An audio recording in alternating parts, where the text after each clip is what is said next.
Chairman Tehreek Insaf Imran Khan اس وقت long march کے شرکاء سے خطاب کر رہے ہیں، آئیے آپ کو سناتے ہیں۔ کیوں وہ تحریک انصاف کو سپورٹ کر رہے ہیں؟ کیونکہ وہ جانتے ہیں، ان کو پتہ ہے کہ انصاف کیا ہوتا ہے۔ انہوں نے ان معاشروں کے اندر انصاف دیکھا ہوا ہے، اور ان کو پتہ ہے بچارے زیادہ تر تو یہاں سے بھاگتے اس لیے ہیں کہ یہاں انصاف ہی نہیں ہے۔ لوگ آپ کسی کی زمین پہ قبضہ کر لیں، وہ بچارہ ٹکرے کھاتا رہے گا اگر طاقتور سامنے کھڑا ہو گیا۔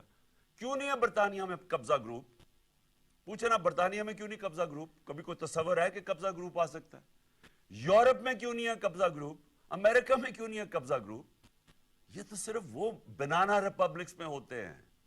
بنانا ریپبلک کا مطلب ہوتا ہے کہ جس قوم میں انصاف نہیں ہوتا، جس قوم کے اندر یہ جب طاقت کی حکمرانی یعنی جنگل کا قانون ہوتا ہے تو وہ تباہ ہو جاتے ہیں۔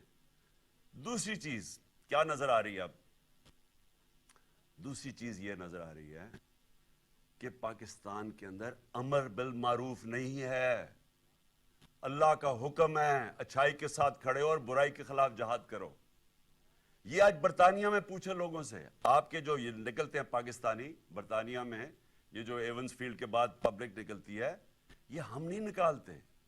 ان کو برطانیہ میں پتہ ہے کہ ان کی قوم اچھائی کے ساتھ کھڑی ہوتی ہے، اور اس کی وجہ سے جرأت نہیں ہوتی کسی میں برا کام کرنے کے لیے۔ وہ ڈرتے ہیں کیونکہ قوم ان کے خلاف کھڑی ہو جاتی ہے۔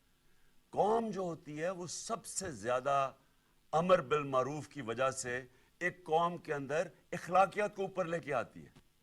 تو یہ تو ساری قوم کے سامنے اخلاقیات کا قتل ہو رہا ہے کہ ایک مفرور آدمی بیٹھ کے تو ملک کے فیصلے کر رہا ہے۔ تو اس کا مطلب برائی میں بری چیز کیا ہے؟ پھر چوری کیوں بری ہے؟ کیوں میں کرپشن نہ کروں؟ میں کیوں لوگوں کو قتل نہ کروں؟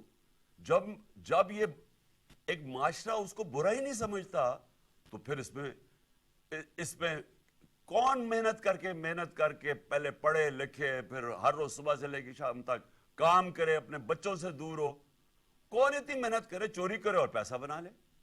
تو معاشرے کیوں کامیاب ہوتے ہیں؟ کیوں میرے نبی صلی اللہ علیہ وسلم نے مدینہ کی ریاست میں امر بالمعروف قائم کیا، عدل اور انصاف قائم کیا، اور اس کی وجہ سے وہ خوشحالی آئی؟ تو آج یہ